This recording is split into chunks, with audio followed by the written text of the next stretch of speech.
Hey guys, and we are back! Welcome to another fantastic episode of the Nick Squared Podcast. I'm your host, Nick. And I'm your host, Nick. Wonderful names. Today we're going to be talking about all kinds of video games. Pew, pew, pew, pew, pew, pew. We're also going to be going back and talking about some childhood memories. Don't forget the award shows that no one cares about. And our most original topic, Dungeons and Dragons. Dungeons and Dragons. Just sit back. Relax. Let our voices just wiggle on into your ears and enjoy the sound of the Nick Squared Podcast. Let us get nice and cozy in your homes. Let us in. Let us in your ears. Nick Squared Podcast. You know, Vladimir Putin's my puppet. And he is just so incompetent. He can't even take over one measly country. So, you saying this brought up something that has actually scared me a little bit. I was listening to not a podcast of other people talking, and they were talking about how predictable the Ukraine invasion was. Yeah, they knew, telegraphed. Yeah, they knew it. Well, they knew it had to happen. Yeah. But they said the biggest thing they're worried about is, it's a few years ago, Putin was releasing pictures of him shirtless, horseback, just out there. Yeah. The picture of Russian strength. And now he's not.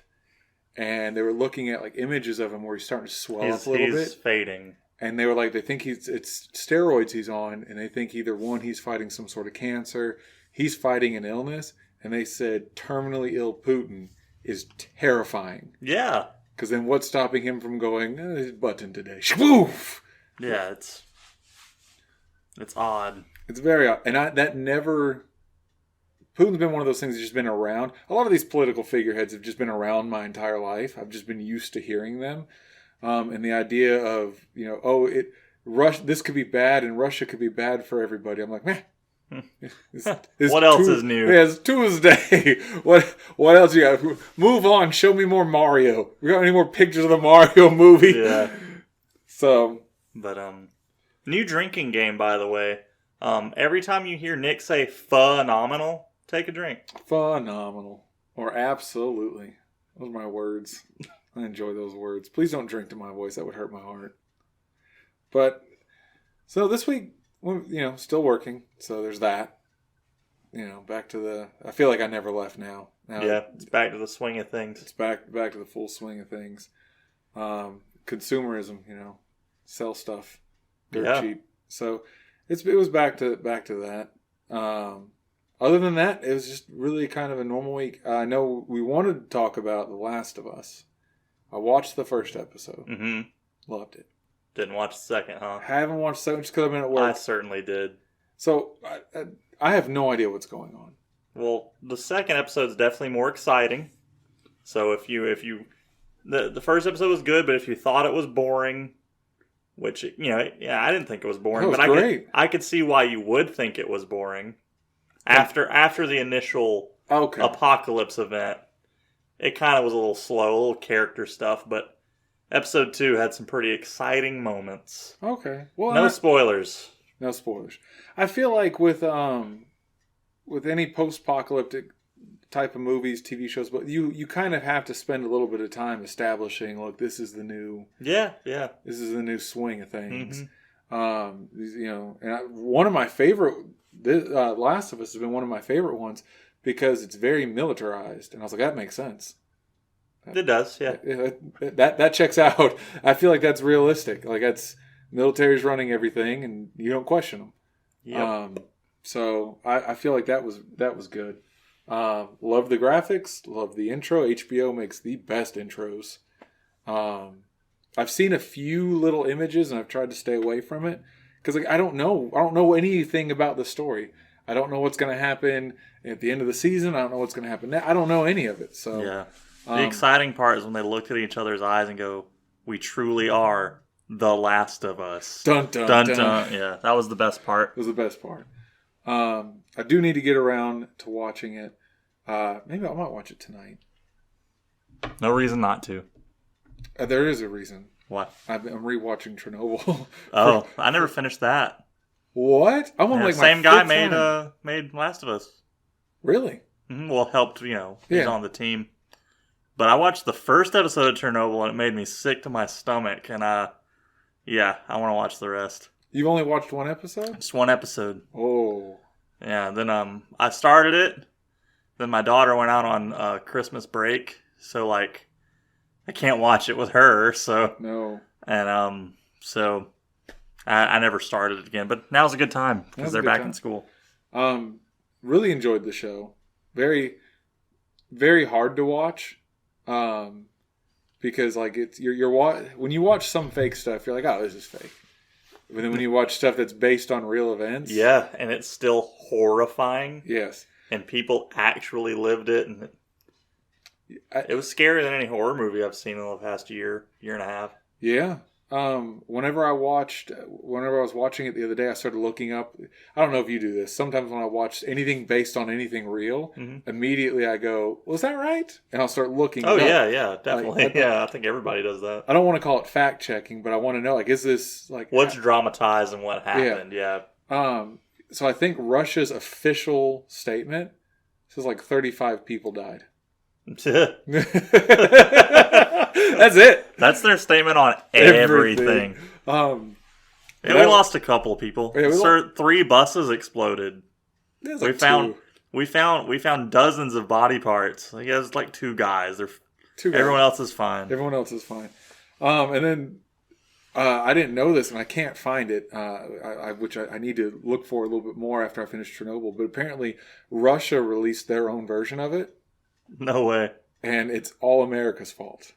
Well, yeah, of course it is. Like we put spies in there and blew it up and lied to them and told them it was everything that happened in the movie. Insert America. Yeah.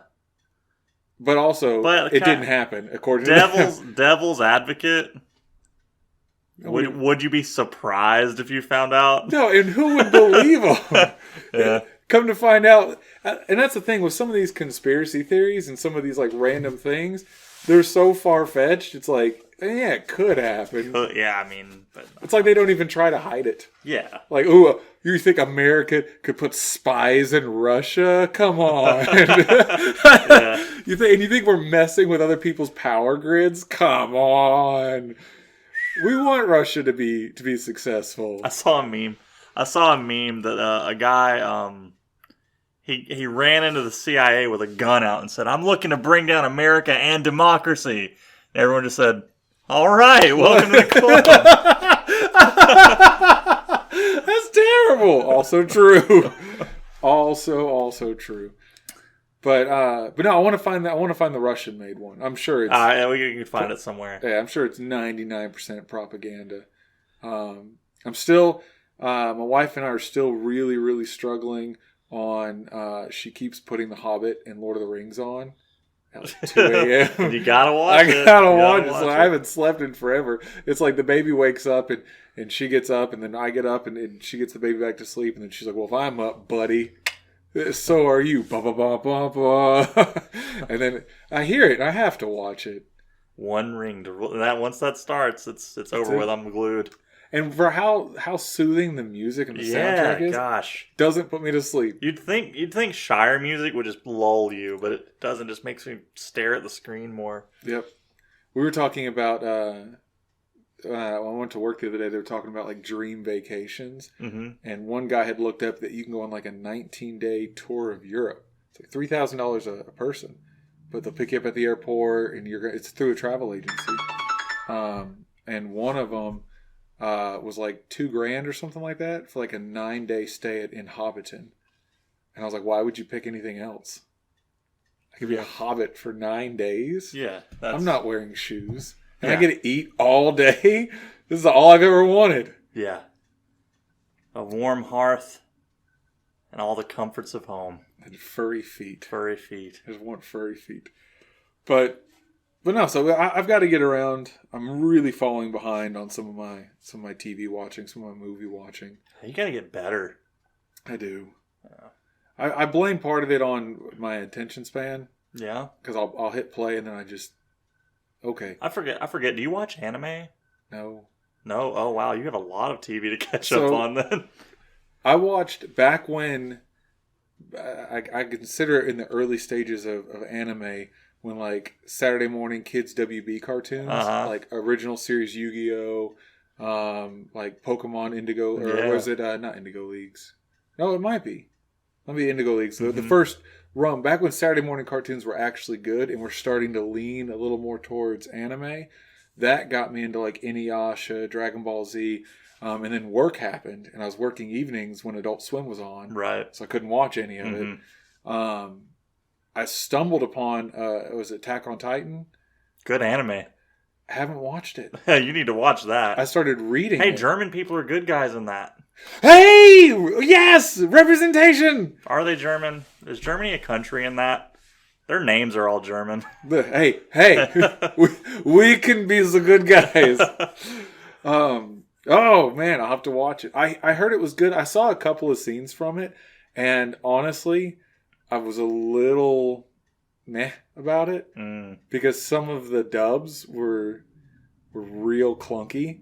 Like at one part, the main character is like tied up on the ground. Yeah. And they're like, right after he turned back to a human, and they're like, we don't trust him. What are you going to do? And he just starts screaming, "Why won't you people let me save you? I'm here to save you." And he just kept repeating himself. And it was like this big dramatic scene. And I was like, ugh.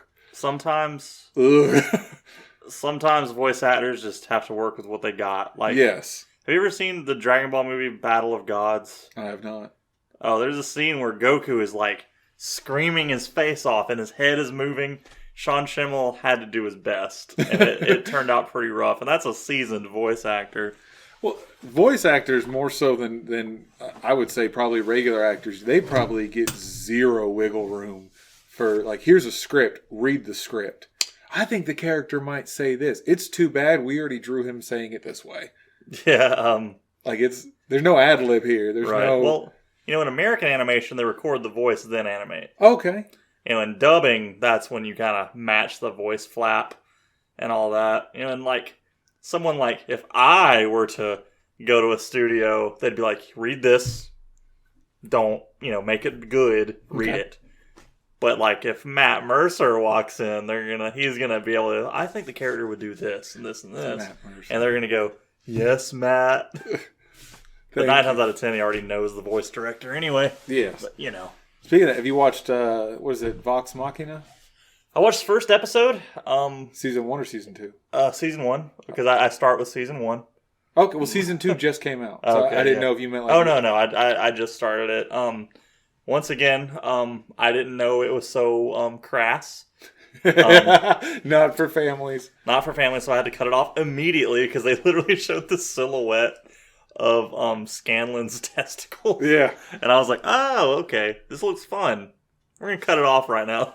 So I watched a lot of Critical Role, and by a lot, I mean maybe 20 or 40 episodes. That's not a lot. It's not a lot of actual Critical. Yeah. When you think of their hour to an hour and a half long episodes, that's a lot of time. That's nothing when you're on episode 238. Yeah. You're not even meeting half the characters.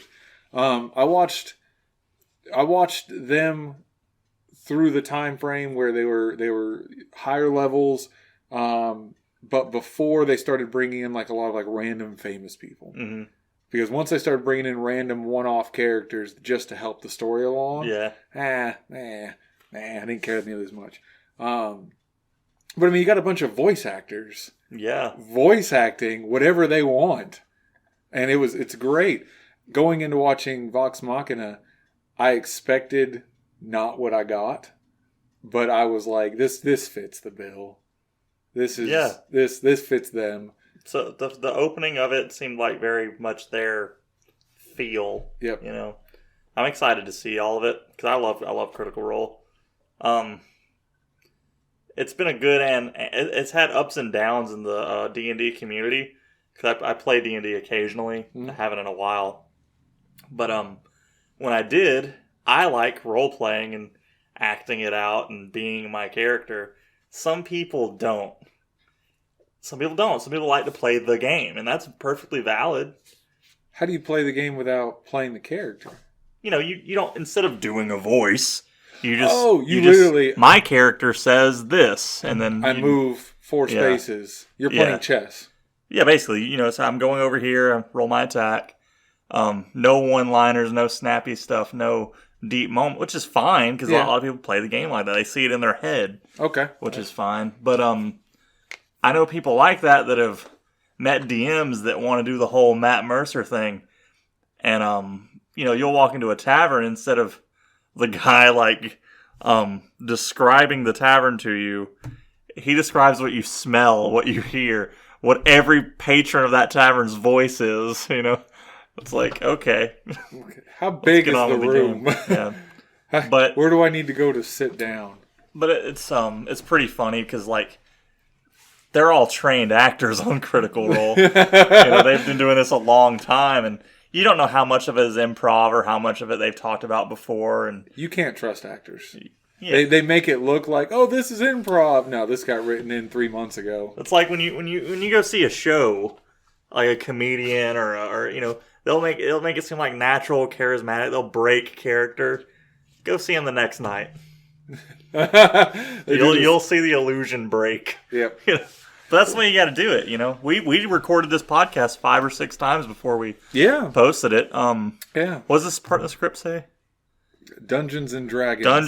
Yeah, that's right. Yeah. Even this part, that was scripted, guys. Didn't that sound genuine? But watching episodes, I enjoyed them. I enjoyed watching the voices. I enjoy watching them struggle to play their character. Because when you're playing tabletop games like Dungeons and Dragons, there's you, and then there's your character. Right. And sometimes your dungeon master will be like, oh, by the way, this person sees XYZ, but Nick, you don't. Right. And now you got to go. And you know that it's there. And you know that it's there, but you got to play it. So I watched the one episode where Grog got the, what is it, the Deck of Many Things or Deck of Holding? Deck of Many Things. Deck of Many Things. And they switched it out with a box of rocks. and the character was like, I switched it out with a box of rocks. And he was like, I would notice. And Matt Mercer goes, would you? Let the dice decide. Yeah. And he rolls. And he gets a nat 1, and he's like, you don't see a thing.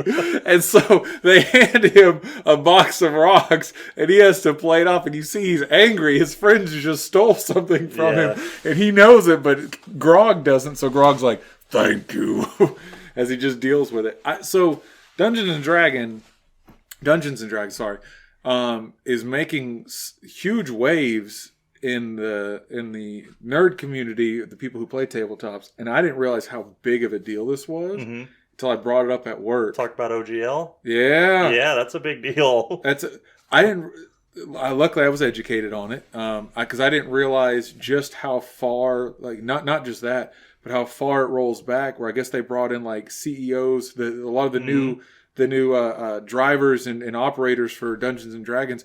All came from video games. Yes. They have zero tabletop experience. Yeah, they're looking for monetization. They're looking, and from everything I'm reading and from what I was told, it looks like they're trying to get this microtransaction thing rolling on tabletop. Because part of the ideas sound cool. A virtual tabletop. It sounds cool. If you had a table that you could hit a few buttons and a dungeon appears on your table as a screen, you're able to move a character. That's cool. For sure. Is it as cool as actual built dungeons? No, not at all. But I don't know.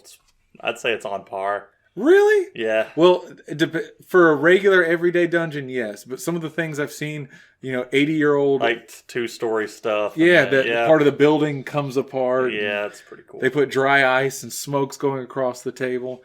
But a tabletop looks cool. But then you don't need miniatures anymore.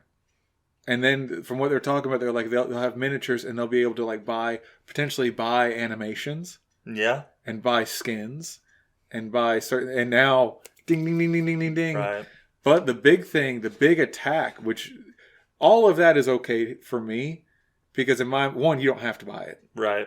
And number 2, technology wins. Yeah. It'll eventually will. It'll eventually win. Because you'll get to a point where people aren't impressed with miniatures and they're impressed with digital miniatures that move and they can interact with. Sure. It's the nature of the beast. Yeah. But what scares me the most with this is they're apparently they're looking or investing into AI dungeon masters. Whoa. Because how to do tabletop? How is this different from a video game? Then? How is it different than a video game? Because like when you're playing Dungeons and Dragons, for those of you who've never played, you can do within reason anything.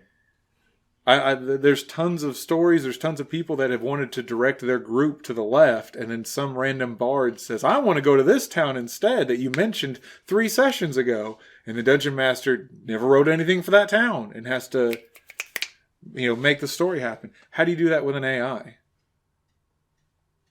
Yeah, I mean... Unless you're doing scripted what stories. What they do is the AI has already built a giant map. And you're playing Skyrim. You're playing Skyrim. You're literally playing a video game. You're just playing a video game. Which I think is what Dungeons and Dragons really wants.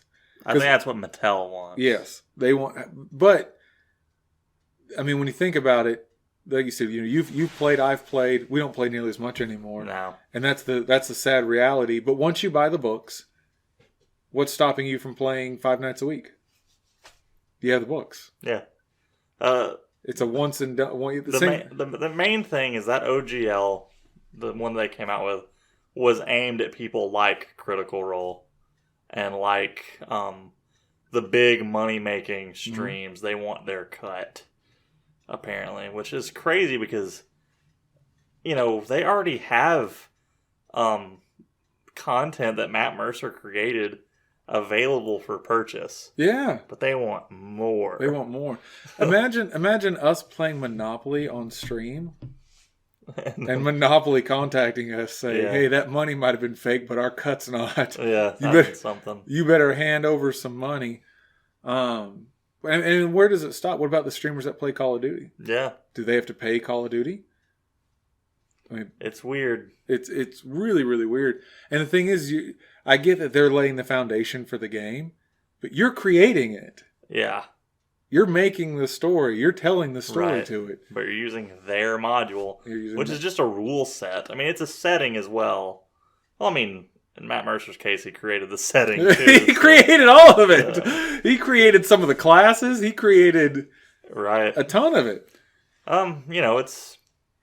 They're doing what they do. They're going to try to get money. Yeah. I'm worried that this is going to be very quickly nails in a coffin. I'm scared about it because D&D really got huge. It got huge. Oh, because nobody could leave their house. Right, exactly. It was a good time for it. That movie's about to come out. They're talking about doing a TV show?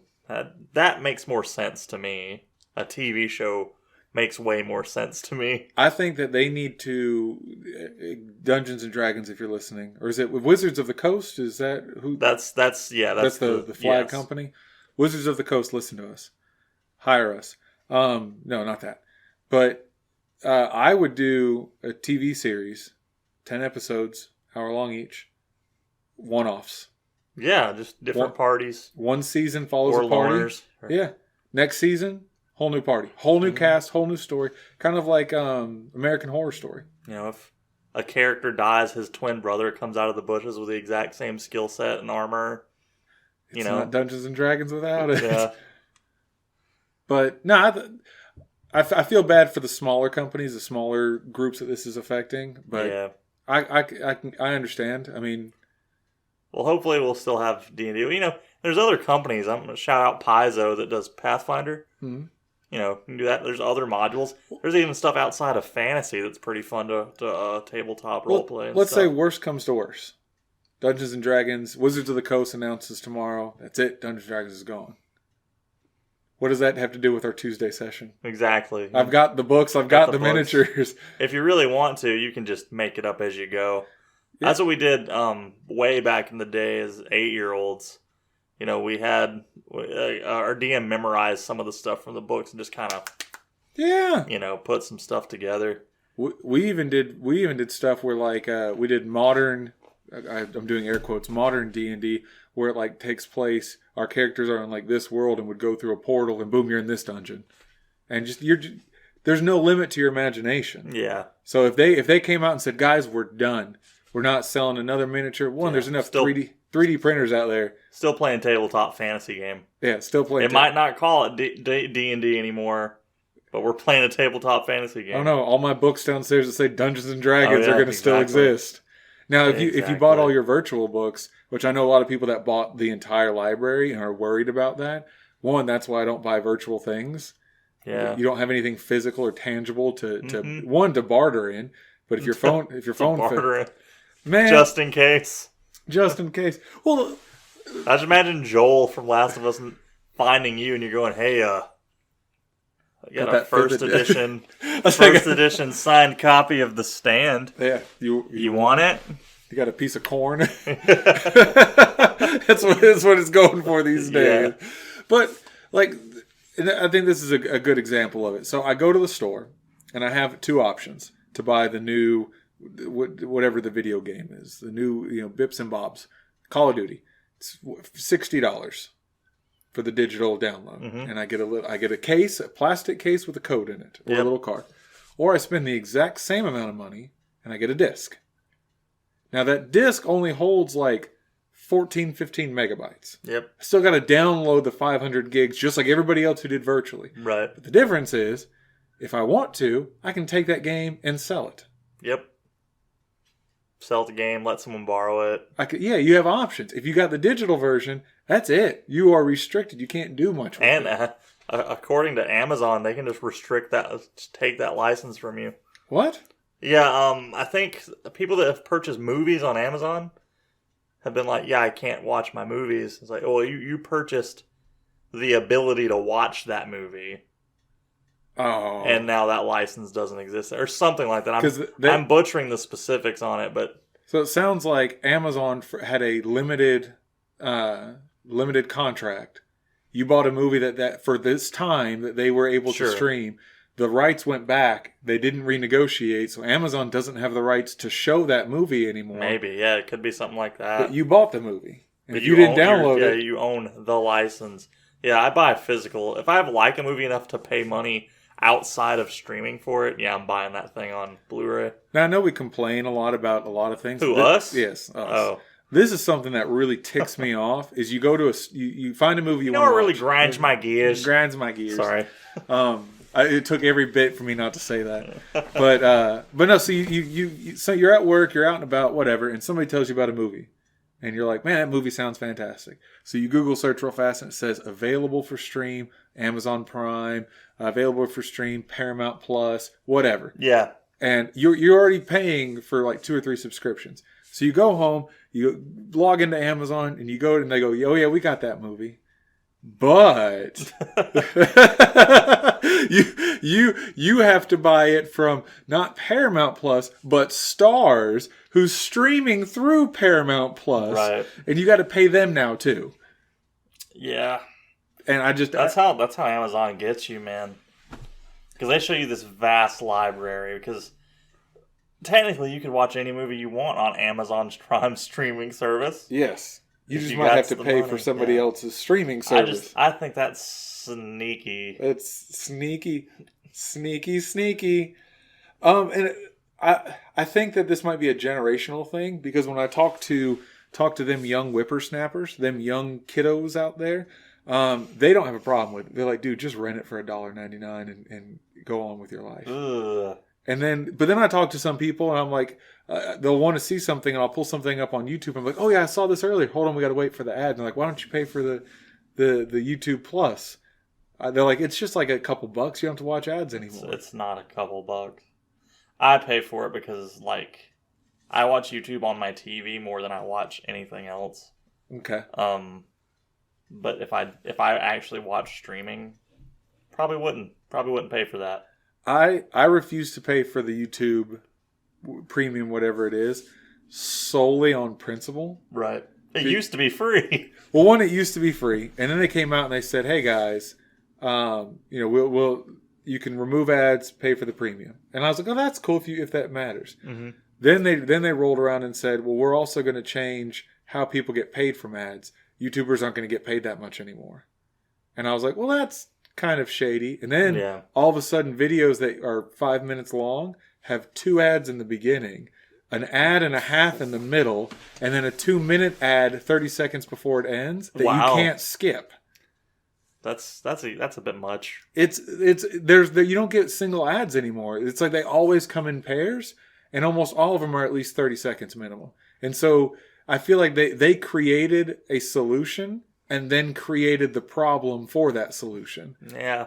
They said, hey, you don't like ads in the videos, pay us and we'll get rid of the ads. Well, and everyone said, well, the ads aren't that bad. They said, okay. Netflix was about to do the same thing. Yes. And then their stock just went, pew! Well, Disney did it. Yeah. Disney came out and said, hey, we got Disney Plus. You can watch everything.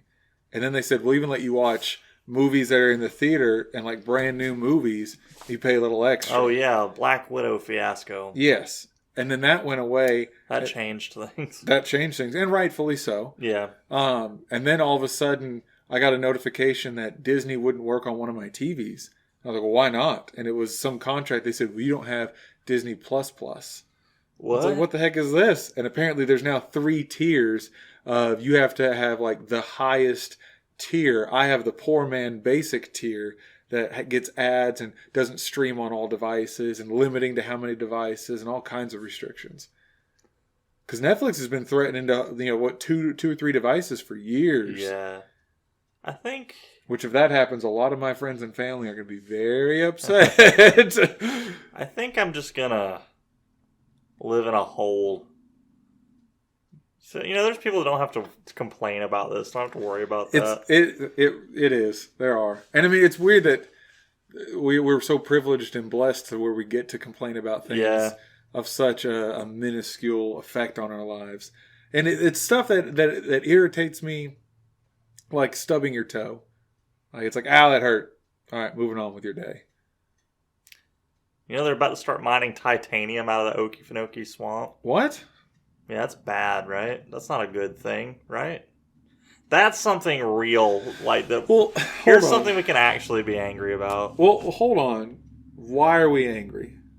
Because they're about to destroy a habitat where few things live there that can't live elsewhere. But isn't the Okefenokee swamp? Didn't they go through and do a study, and the population of deer and the population of like 80% of the wildlife had diminished by like 90%.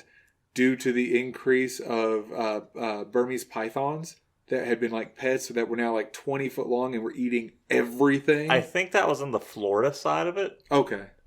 But hey, it might be in the Georgia side too. What's stopping them from just coming up a little bit? Yeah, I have no idea. Maybe. That sounds true. Well, I was reading... People had them as pets and just released them, right? Well, when the article I was reading said people had them as pets and released them. They couldn't keep them anymore. And this is... I used to have reptiles. I got a bunch of friends that still breed. And I bet those pythons love that swamp. Right? Perfect habitat. But one of the big issues is you go to a store, especially a box store. Like, not going to say, PetSmart or something like that, but something similar to that. And you buy a baby red-tailed boa. Yep. And it's a 7 to 9 inch baby snake. And they sell you this tiny 10-gallon tank. And they go, don't worry. Here's a couple pinky mice. Feed the thing. It's okay. And then immediately you see them posting on Facebook, I got to get a bigger tank. I got to get a bigger tank. And they don't realize that this tiny snake is going to grow to be 15 to 20 feet big and eat rabbits. What? Whole adult rabbits. I got a friend right now that is buying baby pigs to feed his snakes because they've gotten that big. And he hasn't had them for 15 years. He's on like year 5. From baby to eating baby pigs. My God. And he has to spend hundreds of dollars on these tanks that can house these things. They don't tell the mom and dad there to buy little Johnny their first snake. That, hey, heads up, this thing's going to get big fast. Real big, real fast. So you had a lot of people release them, but there was also like hurricanes that had tore through there and were like destroying people's houses, and then they'd come home and snakes are gone. Yeah. And the things can lay tons of eggs, can lay eggs quite often, and are thriving in the swamp, and they can eat everything in the swamp. So you just released a new top of the food chain predator. So you're saying the titanium mine would destroy the snakes? I'm saying what kind of environment's left? There's environment left. The flora alone is worth preserving, I think. But agreed. But if the rest of the animals are gone, and I guess what do we need the titanium for at this point? I don't know. I got 2 pieces of titanium stuck inside me right now. Take them out. You hypocrite. Take them out. I got mine. I got mine. Screw the swamp. I'm an Iron Man now. I always look at weird stuff like I always look at, you know, when they start mining and they start like, what do we need this for? Like, and I mean, this is a general question, but what do we need titanium for in such amounts that we need to start mining it? Like, what are we using it for? Well, for one thing, surgical equipment. I just think, hey, you're out, buddy. There's fauna. Did you not know about the fauna? You said it was worth it. The flora. Oh, the flora. Just get rid of it. Hey, there's a chance that this flower might die if we mine the titanium. Pitcher plants. It's the only place that certain pitcher plants get to the 36-inch size. Don't ask me how I know this stuff. I read sometimes. Pitcher plants are cool. Yeah. Anyway, yeah, we use titanium for a lot of stuff. We don't need it. It's very light and strong. No more titanium? Let's get vibranium. Why haven't we moved on? Yeah, let's start mining asteroids. Isn't that weird when you hear that, like, hey, we found an asteroid that's, you know, the size of Texas and is a solid diamond. Destroy our economy. Yeah. One, why do we have the technology to know this, but I can't figure out how to make ramen noodles at the proper temperature without burning my tongue? My microwave can't cook Hot Pockets right. You don't microwave your Hot Pockets. I don't. That's why I don't. Because you get hot cheese lava plus an ice cube in the center. So you just put them on the counter for 6 to 8 hours and boom, that Hot Pocket is lukewarm. That's not a Hot Pocket. It is warm pocket. Ready to go. You boil water to make ramen. I don't. You need to learn, man. You don't just put water in it and put it in the microwave? No, that's insane. I have a kettle. I boil water, pour it in the bowl. That's an extra dish. Don't wash my kettle. It's just boiling water in it. Oh, my goodness. I boil the water and pour it out. Oh, no. No. It's microwave water. Okay. I don't think I even have a kettle anymore. Oh, man. America. But it's weird that we can see stuff like that. Yeah. I'm always amazed reading stuff and watching little documentaries, especially on like obscure things. Mm-hmm. Things that you can't talk about at work because nobody gives 2 craps about it. Right. Like I have been. That's why I have a podcast. That's why I have a podcast. You have to listen. No, you don't, but please do. I've been really, really following some of the studies they've been doing with sound, where they were talking about that they found evidence that there was hieroglyphs from the pyramids were built by sound, where it had pictures of priests chanting. And one, they started doing some pretty cool experiments showing how sound can affect matter, and they were able to make small things hover between. It's the same concept. Like I'm sure everybody listening can relate to this. The one guy that drives by in like a Honda Civic that spent $500 on the car, but $38,000 on the speakers, and you can actually physically see your windows vibrating, and you can feel it in your chest. That's just sound. And they're saying that there might have been a way to harness sound to move things.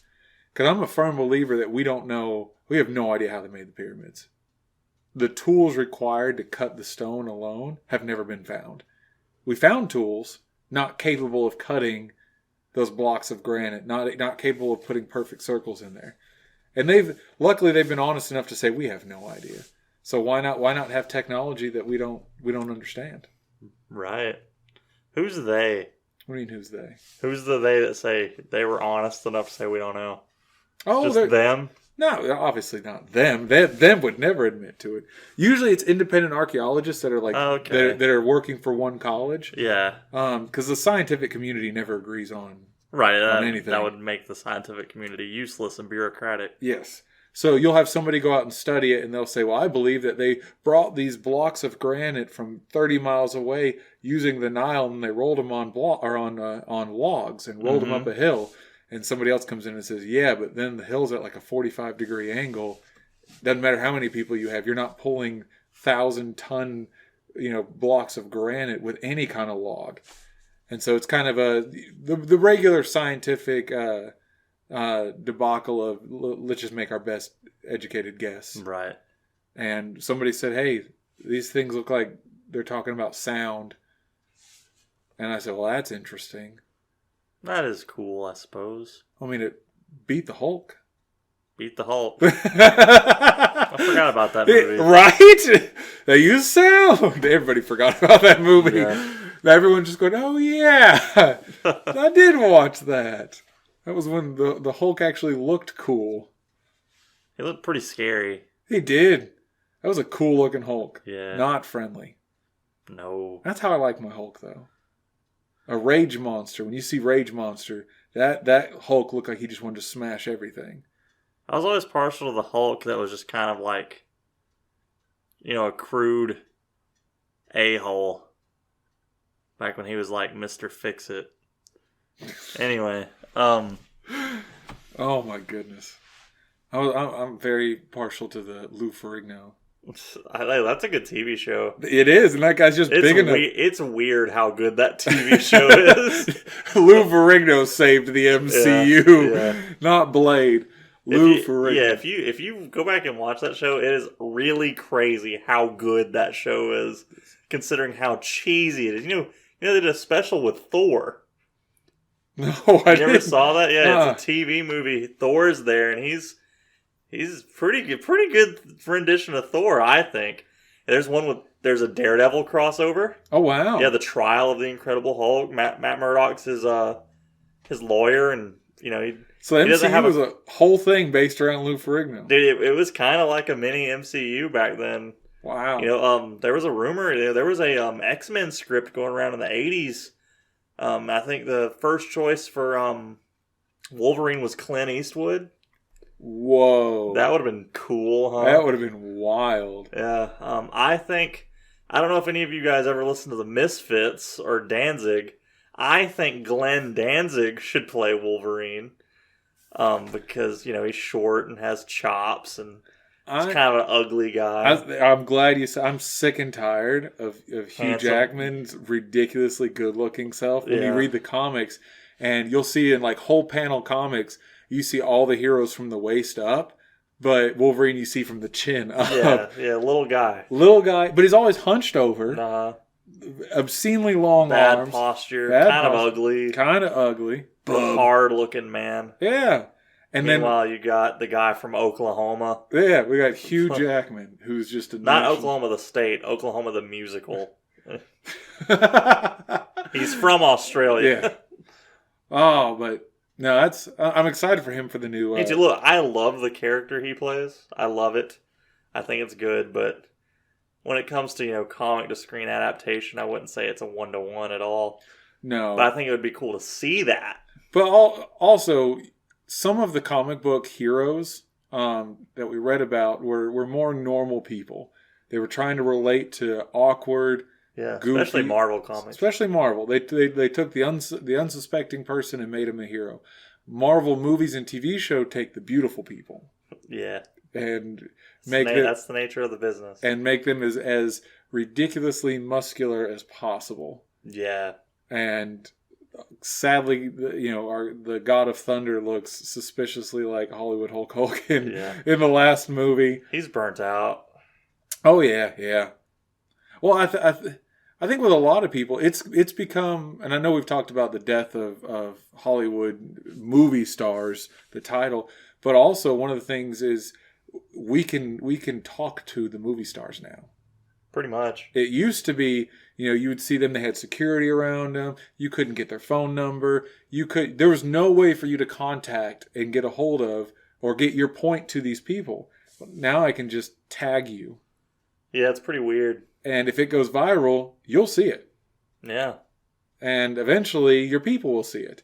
And so now you've got people who are, who feel like, hey, I did a movie, I put my heart into it, I hope it's well received. And then they wake up and you have 40,000 hate mail. And that, I don't care who you are, that's gotta wear on you. Yeah. Because now it's no longer, I do a good job and people like me. Now it's a constant thing. If I don't do the right thing today, I'm out tomorrow. Yeah. Like, so we got 2 dislikes on one of our YouTube posts. And I sat in my shower and cried in cold water. Did we get 2 dislikes? Yeah. Oh, you didn't know? No. I quit. Do you need to take a break? Why are we doing this? I know, it's horrible. We put ourselves out there. Everyone hates us. It's Everyone okay. hates us. Well, I came to an odd acceptance of this years ago. I was very much when my first book came out, I checked it 10 times a day. I checked my sales 10 times a day. I checked my reviews 10 times a day. Every time I got a good review, I was on cloud 9. Every time I got a mediocre review, my heart was broken. And then I got my first really bad negative review. And my books are young adult fantasy. Right. That particular series was a young adult fantasy. I advertised it, and the publishers, everybody advertised it as a young adult fantasy. Uh-huh. And somebody read it and bashed me for 2 paragraphs on how much they hate the genre young adult fantasy. Well, then why are you... They went out of their way to leave me a terrible review, but then I've also seen, and what kind of made me realize was I was like, man, I'm looking at like Game of Thrones and Star Wars books. When my book came out, it got released on Amazon's top 100 bestsellers list. I was like 4 spots below the new Star Wars book that had come out. That Star Wars book, tons of negative reviews, and I was like, people just want to hate. Yeah, there's people that literally they wake up in the morning. Maybe they live with their mom. Maybe they're nothing to do. They wake up 8 a.m., crack their knuckles. Who can I destroy? And then just started typing. They just started typing. I wish we could review the reviewers. And be like this, because some of the reviews, have nothing to do with the product. Right, it's like this is an unhelpful review. Yeah, like we were ordering a new soundboard for a new mix board for the podcast, and I was looking at one of their reviews, and it said ordered on Tuesday, said it would be here by Friday, didn't get here till the following week. Sorry, we're not reviewing the shipper. The shipper. Yeah, how's the product? Product works fantastic, 2 stars. Packaging wasn't the best. Product worked fine. 1 star. I've never used this product, but Hardee's has a really good cheeseburger now. We need to talk about We need to talk about that. But you'll get some of the most useless reviews. Never used it. 3 stars. Never used it. 3 stars. But I honestly had no idea we had 2 dislikes. I even might have been the guy to dislike. I don't even know if that's true. I was just saying it was a joke. You're just full of deceit and heartbreak. I don't know. Who knows? I don't look. Who knows? That's a recipe for disaster. It is. And I think that when if our job was people liking us, I think we would care. 'Cause that's your job. Yeah. But I mean, imagine spending 6 months trying to get into a certain shape for a movie, and then you do the movie, and they go, "Oh, he's in terrible shape." Oh, that'd be rough. So I assume it's got to be that way. Man, his pecs are really uneven. Oh, I'm not watching this movie. I'm not watching this movie. Unbelievable. His arms are too big, too darn big, Nick. He did look like he was going to tip over in that movie. He was so big. I thought for sure he'd be walking on his hands. Oh my goodness, that's terrible. That's terrible. What else we had? There's a bunch of stuff going on right now. One, apparently there's a bunch of award ceremonies going on. Oh yeah, it's that time of year. I can honestly say I don't remember and cannot remember or recall ever watching any kind of award ceremony or being invested or caring if a movie, like, take a movie I've enjoyed. I don't care if they won, if they were up for Best Picture. I don't care. Because I don't get anything. I don't get a trophy. So the weird thing for me is, back in the day, I remember when I was a kid, I would watch a movie and then later hear it got nominated for Best Picture. Or it was good movie. Good movies just got nominated. Now, movies I've just never heard of. we talked about it on the movie episode that like the top 100 movies for this year, like 94 of them we've never heard of. Yeah. I checked the list the other day. Avatar's not on there. The Way of the Water broke $2 billion already. Yeah. Well, that's Samuel L. Jackson had a lot to say about it. He said, "Yeah, we're not winning Oscars, but we're putting butts in seats, and that's really what this is about." Well, and so they announced the movies for one of them, and it's the only reason why I know this is because it's trending on like all the news sites that I visit just to see, hey, what's going on in the world. Do I need to worry about Russia coming? And they said, first article, the top one on my screen was, the movies that for all these awards dropped. Here's the list of the movies. Next article. Here's the list of the movies that got snubbed and didn't make it and should have made it. And then third one. Here's a list of the movies that weren't even talked about that should have been in that first list or at least the second list, but they wouldn't. And it was just everybody complaining about a movie that they liked. And then when you look at the description, why they thought the movie should be in there, it was what the movie represented. No, it's a movie. Yeah, look. It's just a movie.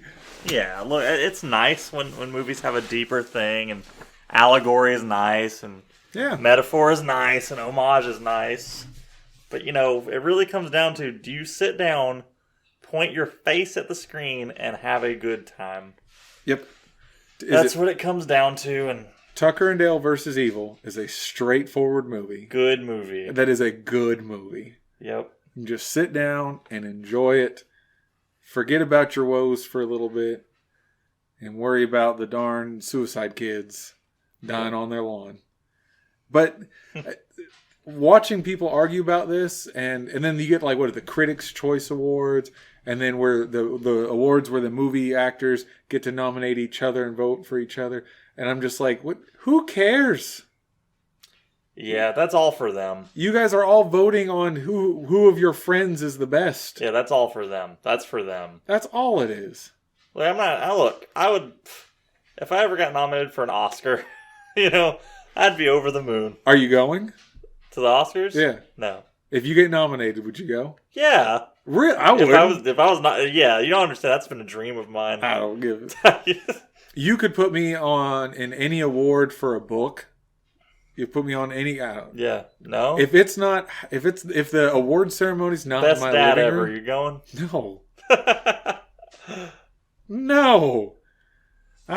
Well, they need to cancel that. Yeah, downstairs. Yeah.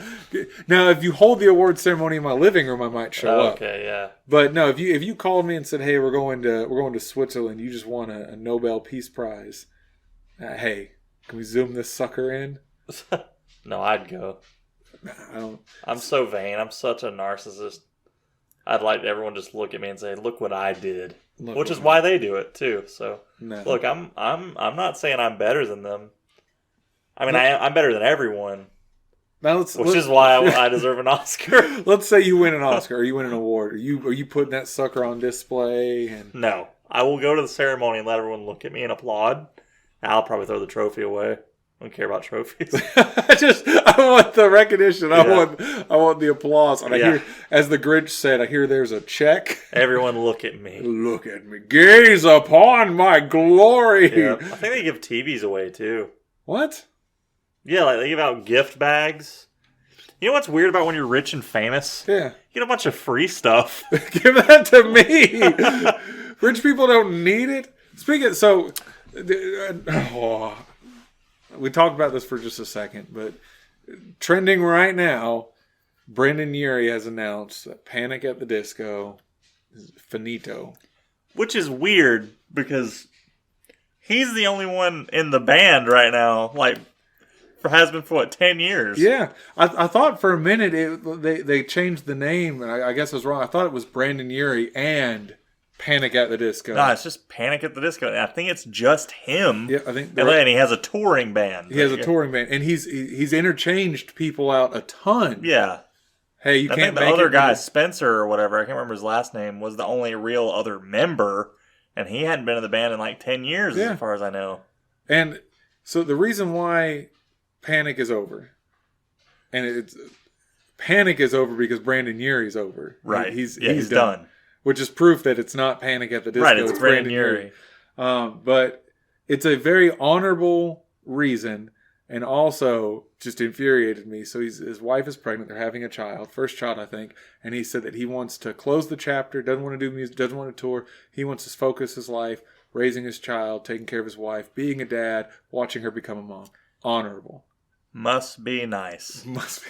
I read that and I said, that's sweet. While I'm leaving to go to work to raise my 3 kids. And I was like, you son of a gun. Yeah. We wanted to have another kid, so I need to pick up more hours. Yeah, exactly. It's like he gets to step away from his career. We got to grab another one. Grab another one. Can I get 2 more, please? I got more mouths to feed. But, hey, I'm happy for him. Yeah, I'm happy for him. He's a good guy.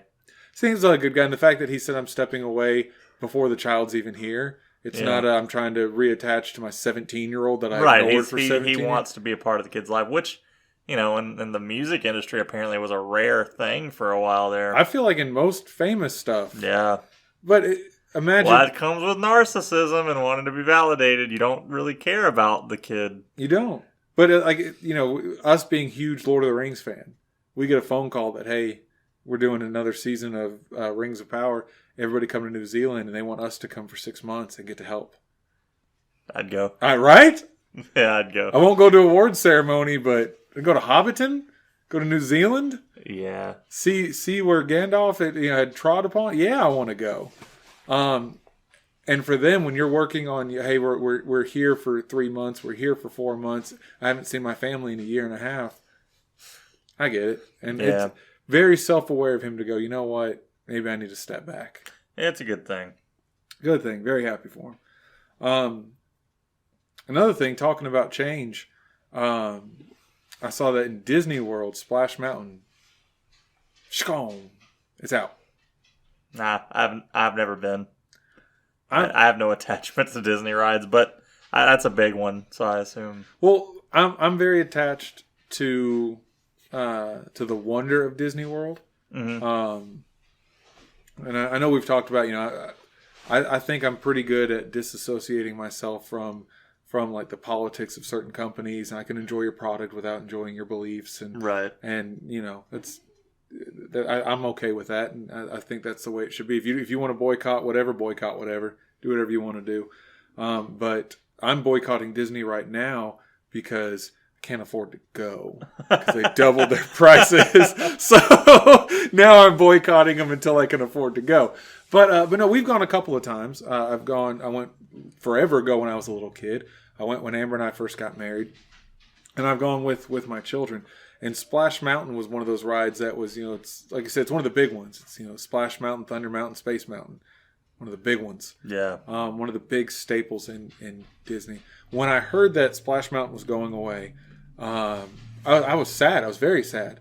And then they said, well, it's not going away. The ride's pretty much staying exactly the same. We're reimagining it. We're going to make it The Princess and the Frog, Tiana, the Bayou. We're just going to update the animatronics, change the story, change the music. Still going to be the log flume. Ride's going to be the same. And I said, oh, cool. That's okay then. Yeah. Same ride. Sounds great. My son is in love with Tiana. Yeah? Like, we went and saw, when you go to Disney World, there's sometimes you can see multiple princesses at once. And we went to a meet and greet. There was like 3 or 4 princesses. And you're supposed to meet them in a row. And Tiana was like third in line. And Rapunzel was right in front of her. So we go to meet Rapunzel. And my son sees Tiana. And just stiff arms Rapunzel. And is, get your hair out of my face, woman. And runs to Tiana. And whoever the young lady playing Tiana, you did a phenomenal job. Thank you so much. You made my son's whole entire year. Yeah, she's listening. Yes, she's listening. And she knows who I am and who my son was. But like she, while we're dealing with Rapunzel and taking pictures, she got on her knees and was playing with Noah. And was having the time of her life, it seemed. And he was just, starstruck. More so than ever with Mickey or anybody else. He loved Tiana. And so them repurposing the ride and updating it, especially to a movie and a franchise that my kids have watched. Yeah. I never watched Song of the South. The kids aren't going to watch that. Like, I don't care to watch that. Right. Our parents were kids when that came out. Yeah. So I'm watching people. I've seen it, but I never saw it. And I'm watching people get all up in arms about it, and they're like, no! And I'm like, yeah, but nobody cares. Disney's for kids. Disney's for kids, and the kids know Tiana. And they know Tiana. Put Tiana in there. Yeah, yeah. What? I don't get it. That's a good cartoon. That's a great cartoon. It's the pinnacle of hand-drawn animation because it was the last one. It was at the end of it. Yeah. But, the music.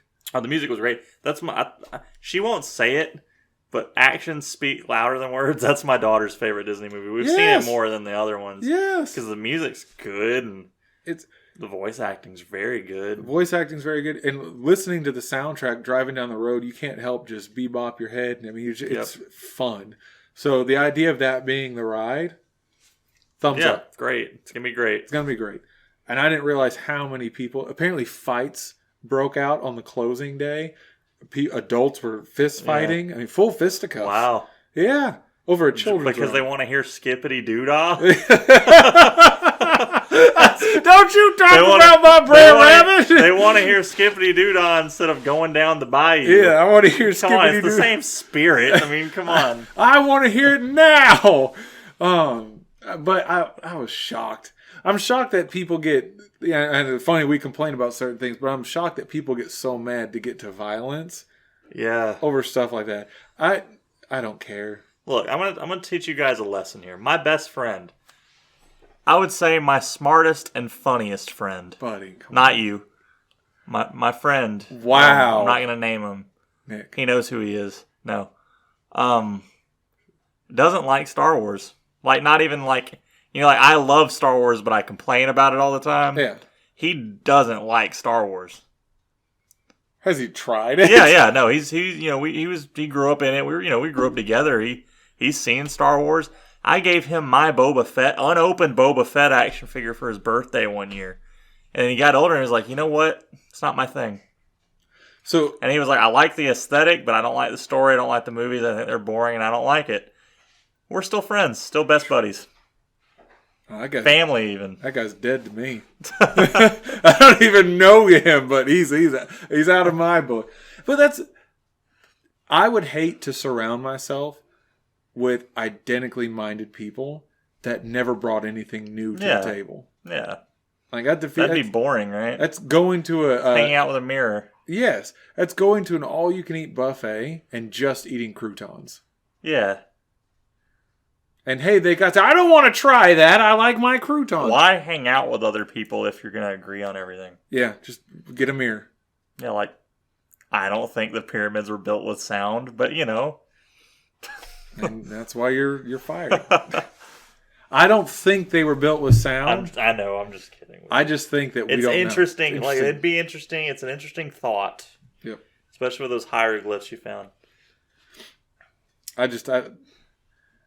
I enjoy conversation. I enjoy thinking, and I enjoy talking with people that make me think, at least to question something. Yeah. Like if we talk for an hour and I don't walk away from it thinking about something we talked about, or going, well, I need to research that out a little bit more. Yeah. What are we doing? You're bothered that you're not my smartest friend, aren't you? I'm your smartest friend. Nah. I have a friend that's a geologist. All right, rock monkey. He just goes He's your friend too. He is my friend, and he'll be on the show one day. His name's Nick. His name's Nick. His name's Nick. No, Nick is a great guy. I have accepted that I am far dumber than I would like to admit. And that is very apparent when I'm around actual smart people. Oh yeah, I'm a dummy. I'm a big dummy. Yeah, and I realize I'm like I'll talk with some people and I watch how their minds work, and I realize I'm just rubbing two crayons together up there. That's where you just put a kindergartner in a advanced physics class. Oh, I'm putting square pegs in round holes up there. Yeah, but I'm okay with it, but I want to learn. I want to know more. That's good. That makes you smart. Wanting to learn makes you smart. Yes, and being okay with different people's beliefs and thoughts, I think, is very important. And not hating people because they wanted to ride Splash Mountain 30 seconds before you. Probably an important part as well. So something I don't know. Something just tells me I shouldn't be mad about that. Yeah, probably shouldn't be. And usually, if you're not having physical harm or monetary harm done to you, usually not a good idea to be angry. And I know it's easy to say that. We're a self-help podcast now. Yeah, self-help podcast. That's easy to say from when you're relaxed. When you're in it, it's much harder. Meanwhile, I have some drywall mud I keep just in case I punch a wall. Shaboof! But no, working with the public, man, the public ticks me off all the time. Yeah, sure. Because there are people who are out to just get something for nothing. And they wake up 8 a.m., crack their knuckles, hit the keyboard, or go to Walmart. I'm going to get some free stuff. Yeah. And I just don't take it personally anymore. I used to. Like I said, there was a time when if you left me a book review and said 9 out of 10, one of the best books I've read, my heart would go, why wasn't it a 10 out of 10? Why wasn't it the best? I wrote the best book. But like I said, I'm okay with different opinions, except for when it comes to modern fashion. Yeah, I'm not all right with that. Here's the weird part about fashion shows, man. I've learned. When I was a kid, it baffled me. I was like, people don't wear that, right? Okay, yes. Now, I realized as I got older, they serve the same purpose as going to see an expressionist painter or a surrealist painter. You go pay to see their exhibit because they do something weird. They do something, not weird, but something only they were going to make. Only that person was going to make that. It's a fashion art show. That's exactly what it is. They use those to get their name so they can make their khakis. Regular jeans. Yeah. Well, seeing the images coming from these shows, or from these award shows, some of the outfits, I'm like, oh, he's wearing a suit. Mm-hmm. And the guy behind him, suit. And that guy behind him, suit. Yeah. And it's like, but they get really big into like who designed the suit. Yeah. I can't tell the difference. But then you get to some of the costumes, and she's got a severed lion's head. Yeah, Doja Cat wore 5,000 for She looked like a villain, like a super villain. Yeah, it was awesome. Like I'm for cosplay. I don't know why she would wear that in public. But if that were a cosplay, you'd be like, that's a top-notch cosplay. It would. And like I love cosplay. I love when Dragon Con comes to town. And the more extravagant, when it comes to cosplay and costumes, it could be a cheap Walmart throw together. And it could be something you spent the last 10 years working on that's got robotic parts and smoke coming out of it. I love all of it. And watching some of the costumes that they wore to these shows, that's why I thought the crystals, I was like, this would have been a much better Star Wars villain than Palpatine. This person in crystal. They look scary, right? It looked awesome. And then they're like, groovy music she makes too. I have no idea. Oh, it's groovy. You should check it out. Doja Cat. Yeah. Maybe it's not your thing. I don't know. I live under a rock, sir. I live under a rock. We have a nerd podcast, and I'm into old nerd stuff. But now I've realized I don't get it. I turn 97 when they come up. Although every time I do want to hurt young people when they come up and they say, by the way, did you know that I got these really cool vintage shoes? They're making a comeback. They're called Chuck Taylors. And I can't get Superman at it because it's not even my time. It was a time before yeah. They never went away. They never went away. And I've been wearing Vans for years. And people are now starting to wear Vans. Like, oh yeah, I wear the low top Vans. And I'm just shaking my head. They go, oh yeah, these are vintage. I'm not vintage yet. Yeah, I'm not vintage yet. That's funny. I'm old and moldy, but I'm not vintage yet. Still got some life left in these bones. I had a friend, I hope he's not listening to this. He might be. I hope not.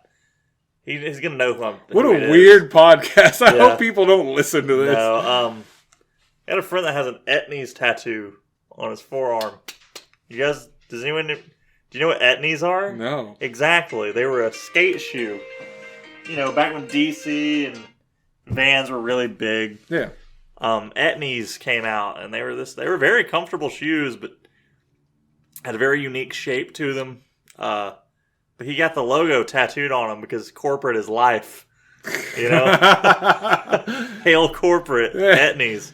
And of course, that shoe company went under a year after he got the tattoo. And it is a black, solid prison tattoo black tattoo on his arm. Had my parents been cool parents to let me get a tattoo at like 14, I would have the Vans logo across the side of my neck. Oh, yeah, that sounds right. Because I would, living in military housing and stuff, we couldn't put like posters all over your wall. You couldn't put holes in the wall. Right. So, but my parents got me this corkboard, and I would tear stuff out of like CCS magazines and skateboard magazines and stuff. And so I was really big into Vans and like Thrasher, and had I been allowed, oh yeah, I would have gotten a Vans logo somewhere right on like the side of my neck. Yeah. I'd have worn that sucker proud. Look at this! I like this shoe.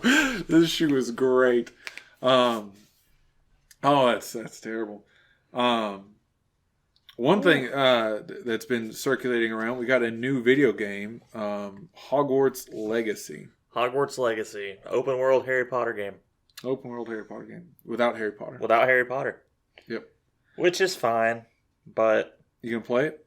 I'm gonna play it. The main sell of that game, you create your own character fully. You create the character. Yes. So you get to have an analog of yourself in a world you've always wanted to be in. You get sorted into the house that, I'm assuming, like everything else, you get to... imagine you get to pick it. Yeah. I imagine it's one of those things where they ask you, hey, here's the situation. Would you take this answer, which is self-satisfying, this answer that helps the group, this answer that's really, really smart, right? Or this answer that it just makes everybody happy, doesn't really, help this group. I think they make it obvious oh, you chose the Ravenclaw answer. Look at you. Oh, you wise cookie you. Yeah. You're so smart. But seeing the gameplay looks neat. Yeah, it looks fun. There's a lot of open world games now, and I guess I'm kind of burnt out on them. That is exactly what I was thinking. Well, there's another game just got its reviews out today called Forspoken, I think it's called. It's an open world game about magic, as far as I can tell. And it just looks so generic. It looks very PS3-ish, PS4-ish. It's a next-gen game, and it didn't seem to have much personality. But it looked like they've spent a lot of money on this game, but it got hounded. Well, we've talked about that a bunch, that people put money into graphics, not soul and story. Yeah. And if you don't tell a good story, I don't care how good it looks. Right. Well, when it comes to a game, just make it fun. You don't really need to tell a story with it. For open world ones, I want a story. Yeah, you need to build that world. Because you know that this isn't going to be the Hogwarts Legacy. You know it's not going to be just a regular school year. No, something bad's going to happen. Something bad's going to happen. You might be the bad thing. Yeah, because you can be evil. You can be on the dark side. It's Fable. But like you can already predict some of the stuff. And granted, yes, the mechanics need to be fun. The story needs to be fun. Quidditch needs to be fun. Yes. The graphics look good, but again, I'm sitting back. And I'm like, yeah, I get to go to some. They're like, you get to experience potions class. Yeah, but I wanted to experience potions class Snape. Right. Snape and Slughorn made. You want to visit those characters. Yeah, those are the characters. Where's Hagrid's hut if there's no Hagrid? Right. Who lives there? Who lives there? Who's the keeper of keys? It'd be funny if there's another big guy that lives there. That'd be pretty lazy. I'm Horgrid. Yeah. Misunderstood half giant. It's the other half though. Yeah. Hagrid's this half. But no, like those are the characters we fell in love with. Right. Your Dumbledore and all that stuff. So, and eventually they're gonna bring in some of these young characters. I don't know the timeline. I mean, if you're gonna have young, I think they put it far back enough to not have them. Young Dumbledore, he's like 1,000. Is he? No, he's over 100. I thought. Yeah, he's over 100. I don't know. Maybe Nicholas Flamel. I wouldn't complain. It's at this point after watching Fantastic Beasts. I don't have expectations for adaptations anymore. Yeah, just Take my money. Be done with it. Speaking of games that don't need good graphics or a good story, have you played a game called Vampire Survivors? Nope. Okay, I'm sure anyone that's listening, you've probably heard of this game. It is the most addicting piece of media I've ever played. I don't get sucked into video games like that. I don't get addicted to things. I come and go. This, I have to play. Like I think about it when I'm not playing it. Whoa! What is it on? PC, mobile. It's free on mobile. It might be on consoles. I don't know. But I play it on PC, and it's like a timed survival thing. You have this character, and you start off with your basic attack that fires automatically. You don't hit a button or anything. You just move around. All you do is move around. And these characters just start coming at you. And you just have to, and they drop experience. You upgrade, buy more weapons. Is this the thing we've seen all the ads for? Maybe. I don't know. I haven't seen any ads for anything because I buy every. I don't let ads touch my eyeballs. It's been like a little sprite, like a little Pokemon sprite, little character, and he moves around, and eventually you get like... You got a screen full of... Yes! And you get stuff swinging around Yes, it is amazing. You go from feeling so weak and awful... To where you don't even need to move anymore. Yeah, exactly. There's to a point where it's like, you have 15 minutes left in the game, and you're like, well, I just stand here. I'm just not... So tell me I need to play this game? You know what? Part of me wants me to tell you not to. Don't do it as you're shooting up with your video game. Don't be like me, son. Yeah, exactly. Well, so when it comes to video games, I used to buy like a video game every 2 weeks. Yeah, back pre-kids. I had binders full of discs of games I'd play, and I'd go through weird modes. I'm coming to the end of my once a year, 1 month Minecraft month. I'm coming to the end of that. Because you get to a point where you're just building. Right. I don't need to explore anymore. I'm self-sustaining. I'm just building. Build. That's the final stage of Minecraft fun. First it's exploring, then it's playing the game and getting resources and building houses, and then you hit a certain point where you're just building. I don't need anything anymore. I've got giant farms with villagers and everything else, so I'm coming to that part.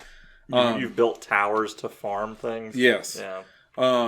And when it comes to like mobile games, I have narrowed it down. I keep about 5 mobile games on my phone, but I don't play more than one at a time. Mm-hmm. So I play one, I'll play it for a few months, and then it gets boring and grindy. Especially the way mobile games are set up. They're meant for you to get to a certain point where you need to start buying stuff, or it takes so long to upgrade and so long to do stuff.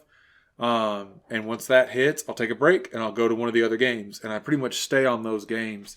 But I've seen that those look like fun games that you can hop on, play for a few minutes, and hop off. Yeah, they don't, like you said, they don't need a good story. They don't need an event. Right. You get on, you play, yeah. And in 6 months, that the people that created that game will stop updating it, and they'll have a new version of it, and you just go and play that game. Yep.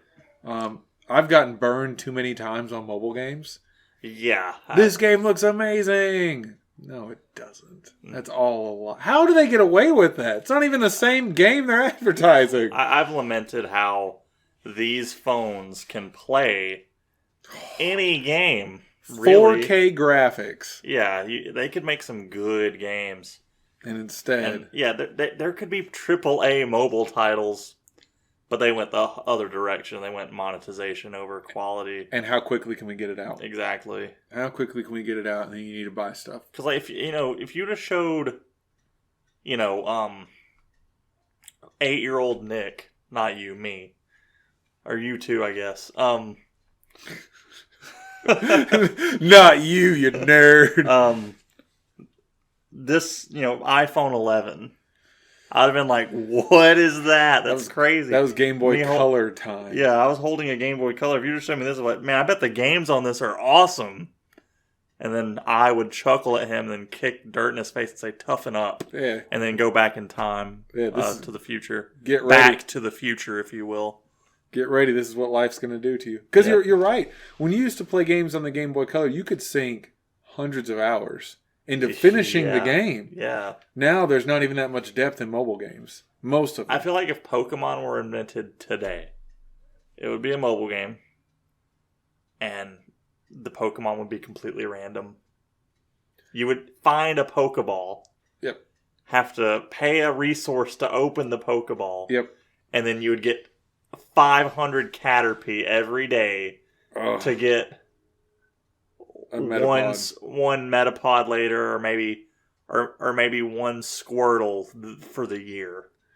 We're gonna quit talking about this because I'm worried that Nintendo's listening. Going, this is a bet. We're gonna be rich. We're gonna make so much money, guys. Because sadly, man, the love of money has ruined so much. And like we've said it again, it's not just love of money; it's a love of obscene amounts. Of money. Because like they could make just from selling video games. They make a lot of money, like a lot. Because, those discs don't cost much to make. The cases don't cost that much to make. They're digital games, so some of them aren't even spending a resource. Nope. So they're making money off of nothing, basically. And they're like, that's not enough. We gotta We need more. Well, you sent me a meme a while back that showed how video games used to be. And it showed like a cheeseburger. Yeah. And it said, this is Call of Duty. And then it was the add-ons were like a Frosty or some fries. Fries. But now it's here's the piece of lettuce is Call of Duty, and the DLC's the meat, and then this DLC is this part of the burger. This DLC is this part of the bun. This DLC is the ketchup. You almost have to. Destiny. I was playing Destiny a lot, and then the new game came out. And I didn't buy the new game right away, and immediately they said, "Oh, you don't have Destiny 2." And I was like, "No, I've got Destiny 1, but I've got everything but the last expansion." And they said, "Okay, well, multiplayer's gone for you now. You can't do the 6v6 battles. You can still play the story, but you can't do any of the fun multiplayer battle stuff until you upgrade." And I'm like, "Yeah, but I had it 3 days ago, and I've had it for the last year and a half." And they go, "Yeah, but we took it away because you didn't buy the new one." And when you're physically taking away parts of a game I already bought because I won't buy more of that game, right? Literally ended my Destiny. I will not play it again because I was like, I'm not going to pay for stuff I've already paid for. You want to give cool skins? I don't care. You want to give guns that are better than anyone else's gun? I care a little bit. That's pretty messed up. But you say you buy this cheeseburger? Great, now buy the fries. I don't want the fries. Well, we're taking your bun. But I bought the bun. Yeah, but you didn't buy the fries. Yeah. So we're taking the bun back. So that was weird. That experience. Is something. But video games have become that way. To where, peer pressure pushes it a lot when one friend buys the new maps. Yeah. And I want to play the new maps. Good guy company, and some of them do, if you own something, your friend can play. Yeah. Yep. But some of them don't do that. Some like, why? Because we want to make more money. You can really pick out which companies are bad right now. Companies that used to be really awesome: Blizzard, CD Projekt Red,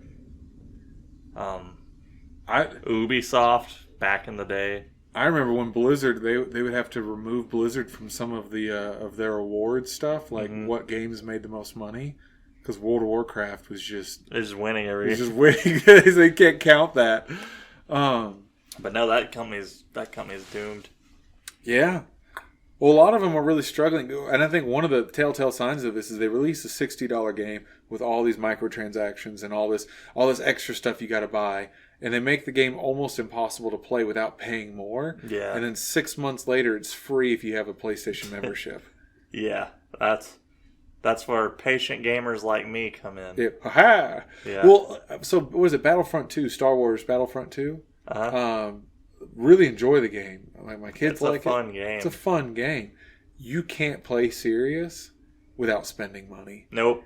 No, you cannot. Because when I'm playing against people and they go, "Oh, look, they're Darth Maul," and I go, "Well, hey, I'm Anakin," and he spins around me 3 times because his cards and his level is so much higher than me, I can't even touch the guy. It bothers me to no end when competitive games aren't based on skill. Yes, it's pay to play. Yeah. Or pay to win, more specifically. Right. Like if let's say in Mortal Kombat or Street Fighter, you could pay and each hit does 10% more damage. Or Scorpion's Locked. Yeah, that sounds like something they'd do. I'm surprised they haven't done that. Well, given how they were the way they did costumes in Mortal Kombat 11, I'm surprised they haven't. I'm sure someone's thought of it. I'm sure someone's put that on the desk and said, "Hey, let's make Scorpion DLC." Well, they did that for Battlefront for a minute. Yeah, you had to. Oh god, unlocking Darth Vader and Luke Skywalker. Yeah, unlocking them was impossible without paying. And they were like, "Hey, they're not the face of Star Wars," and everybody was like, "Yeah, they are." That's Luke Skywalker and Darth Vader. Luke Skywalker should be the first thing available. Yes, and now they're all available, but they're trash unless you unlock these super rare cards and then level up these super rare cards. So, like I said, the game's fun. It's fun just to casually play. But if you ever try to do anything serious, I watched one guy online. They released like a little short of him playing. It was him as Darth Vader versus like 3 Jedi. Yeah, I saw that. And just embarrassed them. Yeah. And it's like, oh, it's all skill based. No, you're doing more damage. Yeah. Your hits hit harder. So that's something. It's weird because also, I mean, we have kids that are at the age now that we were when we really started getting into video games. Yeah. And one thing I'm noticing, one, is that they prefer mobile games. Not Charlotte. My daughters won't get her nose out of Animal Crossing. Your kids like mobile games? My kids like mobile games. They're getting into, my kids like mobile games and Nintendo Switch. Okay. That's... Yeah. Every once in a while, they'll play like a little bit of Rocket League on PlayStation, or they'll hop online and play some Battlefront with me for a little bit. Okay. But I think they like to be able to sit any way they want to sit on the couch. Right. They like the freedom. Same reason we play Game Boy. Same reason we play Game Boy. One thing that I'm really stoked about is that my son will play on the Switch. He only plays old Donkey Kong, old Mario, old Sonic stuff. Like, he only plays old games. Okay. He has no desire to play anything new. You show him new fancy graphics, and he's over there playing 2D scroller Sonic. Well, I think those games appeal more to children. They're good games. They're good games, and I do think they appeal more to children because the gaming industry has grown up with us. Yes. And it's geared toward what we buy. Which is weird that there's not a bigger group for children's games. It's odd, I think. I think Nintendo is still owning that Of course, market. yeah. Nintendo, that's... But besides movie or TV show-based games, the Bluey Adventures, besides that, you don't have anything. Right. You don't have a new version of Pokemon that's not Pokemon. Back when Pokemon came out, you were battling Pokemon, Digimon. You had other people fighting for this, but they've just left it alone. Yeah. Well, it had Yokai Watch for a while there, but I think it kind of went away. Yu-Gi-Oh, Beyblades, all of that had little stories like that, and then there's one. Yeah, what is something new that the kids are gonna Fortnite maybe? I think Fortnite. I would consider Fortnite new. You combined several things to make it. Nobody had thought, hey, let's put Minecraft building and Call of Duty together. Yeah. And also put quest modes. And they were one of the early people to do that Battle Royale style stuff. So I think they were the one. I think they were, I can't remember if them or PUBG. No, it was PUBG. Very close timing. Or was it H1Z1? Ooh, I don't know. I don't remember. But I'd say Fortnite, Rocket League. There's some games that are up there that are pretty big. What's the thing that Fortnite? That's Fortnite, yeah. And like I said, I know a lot of people that play Rocket League, which is just soccer with cars, which is fun. Yeah, it is fun. You know, that's a sequel. What? Yeah, I forgot the name of the game. It came out on PS1. Oh, wow. So what's new? Nothing's new, Nick. Nothing is new. Everything's a remake. We're a remake. We're not even the first Knicks. Yeah. It's all terrible. The whole world's terrible. But when you have such big games like Call of Duty with Fortnite, Minecraft, there are a ton of new games. The problem is they get swept off to the side by billion-dollar games like Call of Duty and Fortnite. Yeah. But also you got to think, when we were kids, there were a ton of other games that came out. Nintendo 64's got a huge library of games. But PS2. Huge library of games. But we can name 20. Yeah. If we're lucky. And realistically, it was because when your parents and like when we as parents have to sit down and say, I want to buy a new Nintendo game for my son and my daughter to play. Well, that's $60 in most cases. So do I take a risk on a game that I've not heard of and research it out and hope that they enjoy it? Or do I buy them Super Smash Brothers? Yeah, exactly. You buy them Super Smash Brothers. Yeah, times are hard. Buy something you know they're going to like. And when we were kids, times were hard. Yeah. I think our lives are just hard. Maybe. In fact, it's never gotten a whole lot. It seems like times were pretty good back then. They're simple. Saturday morning were cartoon days. Yep. Now, on Saturday mornings... I mean, it was pretty dope when we first got, like, cable, and you can watch cartoons anytime. That was wild. My enjoyment for Saturday morning cartoons usually involved me going to a friend's house who had cable. Yeah. And spending Friday night at their house just so Saturday morning I'm eating cereal watching The New Adventure of Yu-Gi-Oh! And if I couldn't come over for a week or two, and then I'd come back and all of a sudden, Ash is battling Magmar with his Charizard. And I'm like, when did he get here? What? I missed 2 episodes. So it was terrible. Back then you couldn't just pull it up on the internet and just watch what was going on. You want to hear what was a cruel joke? Yeah. It's going to feel like it comes out of nowhere. The cruel joke was that I have a little sister, and you do too. That's a cruel joke? No, the cruel joke is Lizzie McGuire used to come on at the same time as Dragon Ball.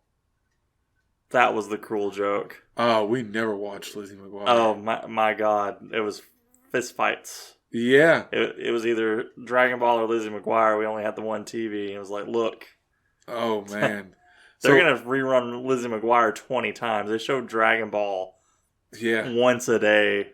So, and we'll end on this topic, but those throwdown fights. Yeah. Like when my parents, and I swear my parents were running like a gambling ring on the side. Because they would sit there, they'd be like, hey, you kids get to pick what we watch today. What we watch tonight. Oh, man. And then they said this. They would throw us sitting in front of the one TV in the house, and they would say, you two decide. Ding, ding, ding, ding, ding, ding, ding. Knowing full well that 9-year-old Nick and my 7-year-old sister, who have not agreed upon anything in our entire lives, are not going to somehow sit down and go, well, dear sister, let us logically speak about this. Star Trek is only on for the next 45 minutes, and then you can watch your show after. No, it's who snatched up that remote first. Yeah. And then we puffed up our chest, and I'm tired of watching Jean-Luc Picard. That's Captain Jean-Luc Picard! All I know is that sometimes my sister would just wink at me, punch herself in the nose, and scream. Oh, so it was automatic Lizzie McGuire night. Yep. Yeah. And we didn't have cable, so almost everything we watched was on VHS recordings or something like that. Right. Or you're over there running the bunny ears, or you're watching it in German. Yeah. But still, we would fight. I mean, it was UFC number 7 if we're gonna watch the new episode of Pokemon. Or we're going to watch some cooking show that she was really into. She got really into like Bob Ross kind of stuff. She's fun. My sister's a phenomenal artist. She can paint, draw, create anything. And she likes shows like that. Yeah. I was not creative back then. I wanted to watch cool stuff. So, and my parents just loved instigating it. You two work it out amongst yourselves. Wow. Yeah. That's better than TV. 30 minutes later, I've got a bloody nose, and she's over there smiling, sitting on her pillow watching the show she wanted to watch. Man, oh man. And then my parents would say the one lie they told me all the time. Next time, Nick, we'll let you pick. Sure. And little me would believe it, but really what happened is the very next night, you said I get to pick. Why don't you two work it out amongst yourselves? Ding, ding, ding, ding, ding.